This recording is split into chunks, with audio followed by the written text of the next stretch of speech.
तुम्हारे जैसी बदसूरत सी दिखने वाली लड़की को मैं अपने राजमहल में नौकरी पर क्यों रखूंगा? मेरे पास नौकरों की कोई कमी थोड़े ही ना है।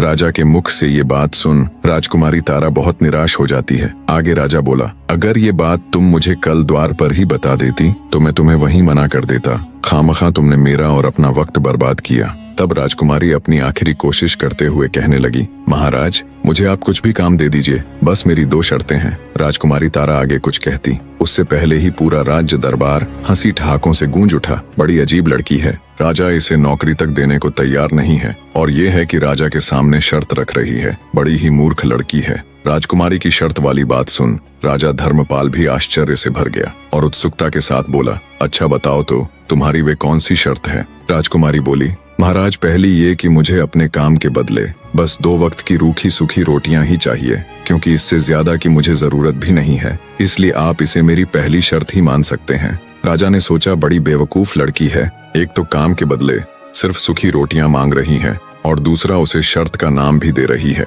राजा उसकी मूर्खता पर मन ही मन मुस्कुराया और बोला, अच्छा ठीक है, अपनी दूसरी शर्त बताओ। राजकुमारी तारा बोली, महाराज मेरी दूसरी शर्त ये है, अगर मुझसे कोई गलती हो जाए, कोई भूल हो जाए तो आप मुझे नौकरी से नहीं निकालेंगे, भले ही मेरी गलती के बदले मुझे कोड़े मारने की सजा दे दीजिएगा। इतना कह राजकुमारी तारा घुटनों पर बैठकर राजा के सामने गिड़गिड़ाने लगी और बोली, महाराज मुझ अनाथ पर दया कीजिए, अब आप ही मेरी आखिरी उम्मीद हो, कृपया मुझे मना मत कीजिएगा। उसको यूं गिड़गिड़ाते देख राजा धर्मपाल को उस पर दया आ जाती है। अंततः वे उसे जानवरों के बाड़े का काम दे देते हैं। राजा के पास बहुत गाय थीं, जिनको खिलाने पिलाने से लेकर उनको चराने ले जाने और बाड़े की साफ सफाई तक का सारा काम राजकुमारी तारा को सौंप दिया जाता है। उसके रहने की व्यवस्था भी पशुओं के साथ बाड़े में ही कर दी जाती है। राजकुमारी तारा अत्यंत खुश थी। जब एक नौकरानी चंदा यानी राजकुमारी तारा को बाड़े के पास लेकर जाती है तो राजकुमारी तारा को बाड़े से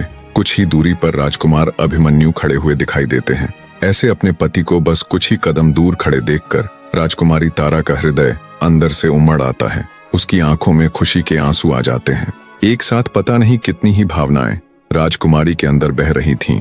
उसका दिल कर रहा था कि अभी भागकर अपने पति के पास जाए और उसके पैरों में गिर जाए और अपने साथ बीती पूरी व्यथा उनके आगे कह सुनाए और उन्हें बता दे कि वो मरी नहीं बल्कि जिंदा है। पर समय की नजाकत को देखते हुए राजकुमारी अपनी भावनाओं पर काबू पा लेती है और चुपचाप नौकर के साथ बाड़े के अंदर जाने लगती है।